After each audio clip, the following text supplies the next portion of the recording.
시간과 우리 하나님 말씀을 같이 묵상하게 되는데 오늘 말씀은 우리가 읽어보서 알겠습니다마는 어떻게든지 그냥 예수를 잡아가지고 제거하려고 하는 유대 종교 지도자들, 그 지도자들의 이런 잔꾀가 보이는 그런 본문의 말씀입니다. 간음하다가 현장에 잡힌 한 여인을 예수님께 데려오게 되죠. 그리고 예수님을 시험하려고 합니다. 사실 율법에는 살인이나 우상숭배와 같이 이 성적 부정행위를 저지르는 자들을 사형으로 엄히 다스리도록 이렇게 명령되어져 있는 것이 사실입니다. 유대 지도자들은 이 같은 사실을 들먹이면서 예수님에게 그 여인을 데리고 온 거예요. 사실은 숨은 의도는 따로 있어요. 예수님을 이렇게 잡으려고 하는 그런 의도가 들어있어요. 만약 예수님이 그 여인을 돌로 치라 하면 그들은 예수님을 사랑이 없는 자로 이렇게 치부해 버릴 거고, 또 만약에 그 여인을 살려두라 하면 예수님은 율법을 파기하는 자로 매도할 생각이었던 거예요. 그리고 또 그 당시에 사형 결정권은 로마 정부의 소관이기 때문에 예수님이 어떤 것을 결정하게 되면 그 문제가 종교적인 문제뿐만이 아니라 정치적인 문제로까지 비화될 수 있는 거예요. 이런 여러 가지 일들을 가지고 예수님을 올무에 집어넣으려고 하는 것이 그들의 생각인 거예요. 주님은 이 일을 통해서 어떻게 일하십니까? 죄 없는 자만이 죄 있는 자를 심판할 수 있다라고 말씀하셔요. 죄를 심판하는 것이 아니라 사람은 회개케 하고 용서하는 것이 하나님의 뜻이다라고 가르쳐 주시고, 또 긍휼과 자비를 상실한 율법 적용에 대해서는 율법의 그 원 정신을 망각하지 말아야 한다는 거예요. 원 정신은 긍휼과 자비라는 거예요. 하나님의 긍휼과 자비의 원리를 잃어버려서는 안 된다 하는 이 세 가지 분명한 사실을 사람들에게 가르쳐주고 있는 겁니다. 조금 더 자세히 들여다보면 예수님은 어떤 분이십니까? 예수님이 어떤 분이신지를 우리가 찾아볼 필요가 있어요. 예수님은 사람들을 참회하는 자리에 이끌도록 하시는 분이셔요.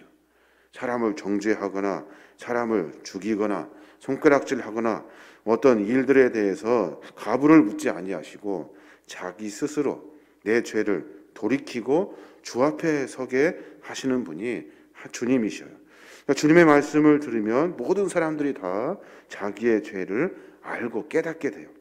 내가 어떤 놈인지를 알게 된다고요. 그리고 또 내 삶에 무엇이 잘못인지를 깨닫게 돼요.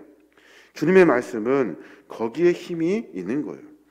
7절에 주님이 뭐라고 말씀하십니까? 그들이 묻기를 마지 아니하는지라 이에 일어나 이르시되 너희 중에 죄 없는 자가 먼저 돌로 치라 하시고 하고 말씀하셔요. 죄 없는 자가 먼저 돌로 치라는 거예요. 세상에 죄 없는 자가 어디 있습니까?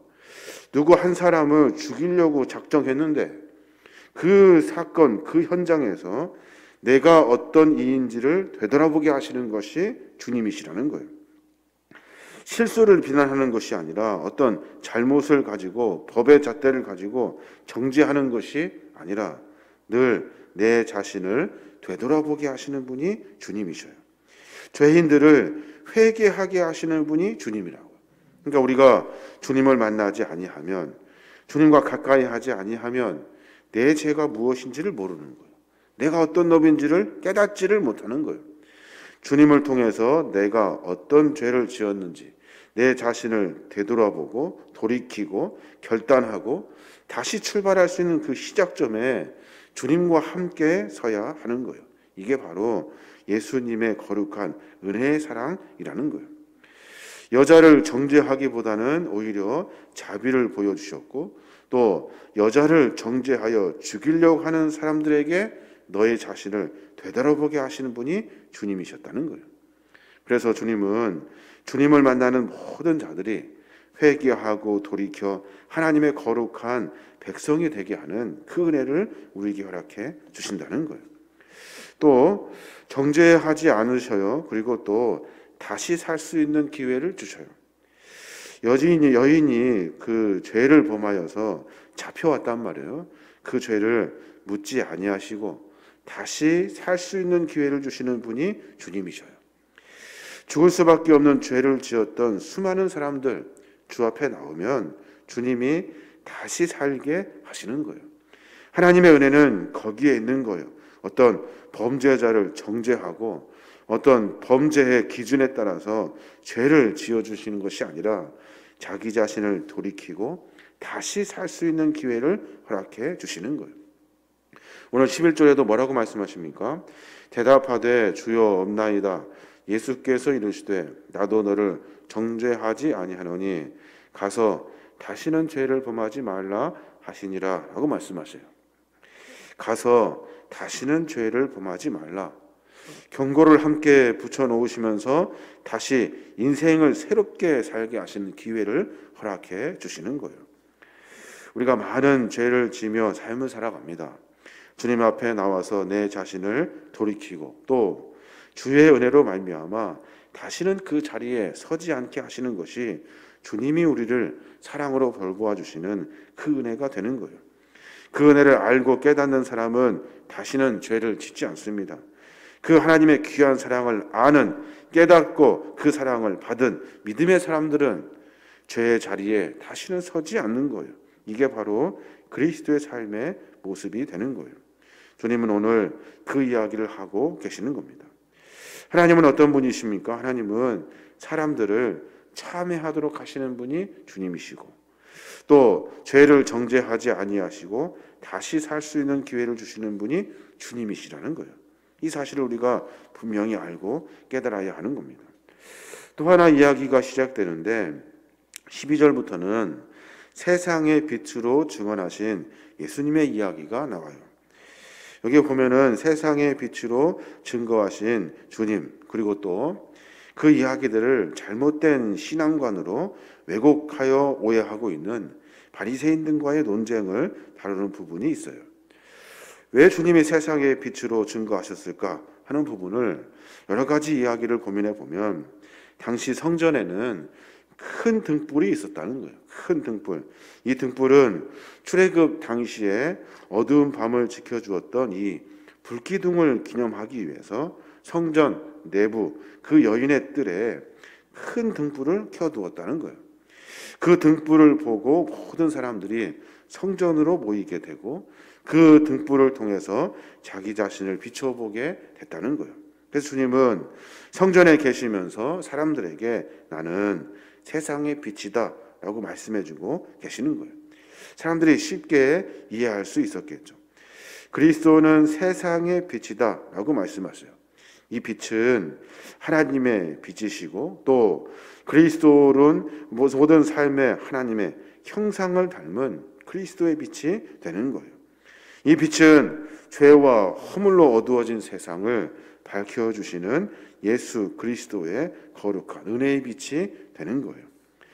삶의 여러 가지 이야기들 속에서 우리는 분명히 하나님이 우리의 삶에 함께 하시고 동행하셔서 빛의 삶을 살아야 하는 존재가 되는 거예요.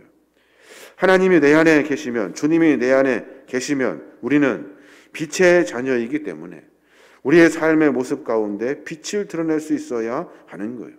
하나님은 빛이시기 때문에 그 빛을 만난 사람들은 하나님의 은혜의 삶에서 빛의 자녀의 삶을 살게 되는 거예요. 그래서 주님은 시편 119편에 이런 말씀이 있어요. 주의 말씀은 내 발의 등이요 내 길에 빛이나이다 라고 말씀하셔요.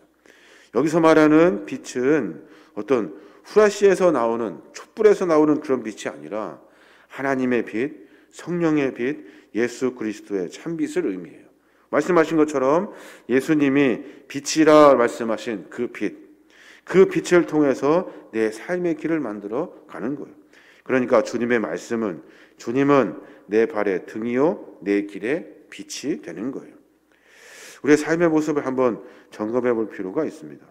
주님을 섬기는 사람이고 주님을 믿는 사람인데 주님이 어떤 분이셔요? 주님은 빛이시란 말이에요. 그 빛이 내 안에 계시면 나 역시도 빛이 드러날 수 있는 그리스도인의 삶이 되어야 하는 거예요. 이러한 삶이 되지 아니하고 자기 중심으로 자기 뜻대로 삶을 살아간다면 참으로 어리석은 자가 되는 겁니다. 참 어려운 일인 것 같아요. 주님을 섬긴다는 것, 신앙생활을 한다는 것은 참으로 어려운 일이에요. 주님의 삶을 따라가는 일이고, 주님이 무엇을 원하시는지를 고민하는 일이고, 또 주님이 빛이시면 그를 모시고 살아가는 나 역시도 빛이 되어야 하는 그런 삶의 모습이 있는 겁니다. 우리의 삶의 모습 가운데 내가 과연 빛의 사명을 잘 감당하고 있는지 한번 점검해 볼 필요가 있습니다. 오늘 마지막 절 20절에 보면 그런 말씀이 있어요. 이 말씀은 성전에서 가르치실 때 헌금함 앞에서 하셨으나 잡는 사람이 없으니 이는 그의 때가 아직 이르지 아니하였음이로라 라고 말씀하셔요. 주님이 어디서 말씀하고 계셔요? 성전에서 가르치고 있는데 하필이면 헌금함 앞에서 가르치시고 계시다는 거예요. 헌금함 앞에서 내가 어떤 놈인지, 또 내 삶에 하나님의 은혜가 무엇인지, 내가 어떻게 살아야 하는지에 대한 이야기를 하고 있다고요. 누구를 향하여 하고 계신 말씀이십니까? 종교 지도자들, 바리새인들, 그 사람들을 향해서 하시는 말씀이에요.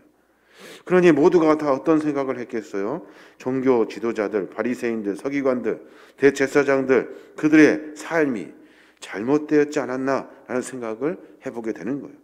그들이 주장하는 일들이 다 어긋나 버렸거든요. 주님은 아직 때가 아니시기에 그를 잡을 수가 없어요. 그를 잡을 수가 없어요. 그 때가 되어야만이 그분을 잡아서 처치할 것인데 아직 때가 되지 않은 것이죠. 우리의 삶의 모습을 한번 점검해 봤으면 좋겠습니다. 우리는 유일한 빛이신 예수 그리스도를 모시고 사는 그리스도인이에요. 빛이신 주님을 내 안에 모시고 내가 빛이 되어 삶을 살아야 하는 거예요. 그리고 하나님의 때가 있다고요. 인간이 어떻게 그 때를 이렇게 조종할 수 있는 것이 아니에요. 하나님의 그 때가 있어서 어떻게 할 수 없는 이 성전의 상황을 통해서 우리는 분명히 하나님의 거룩한 은혜와 그 때를 우리가 늘 고민하며 삶을 살아야 하는 거예요. 오늘 하루 가운데 그런 은혜가 있었으면 좋겠습니다. 주님은 어떤 분이십니까? 주님은 내 모든 죄 가운데 나를 정죄하지 아니하시고 다시 살게 하시는 주님이셔요. 내가 죄인임에도 불구하고 나를 다시 살게 하시는 주님의 은혜를 깨닫고 우리의 삶의 모습을 점검해 보아야 하는 겁니다. 또 빛이신 예수 그리스도를 내가 모시고 산다면 나 역시도 빛이 되어야 하는 거예요. 다른 어두운 곳에 힘들고 괴로운 많은 이들을 돕고 가능하면 소금과 빛의 사명을 잘 감당하라 명령하신 주님의 말씀에 순종하며 삶을 살아야 하는 거예요. 오늘 어리석은 바리새인과 서기관들, 종교 지도자들처럼 하나님의 때를 자기가 조절할 수 있는 것이 아니에요. 하나님의 분명한 때가 있다는 사실을 알고 늘 겸손한 모습으로 삶을 살아가야 될 줄로 믿습니다. 오늘 하루 가운데 그런 은혜가 우리 계림교회 온 성도들에게 충만하여지기를 주님의 이름으로 축원합니다.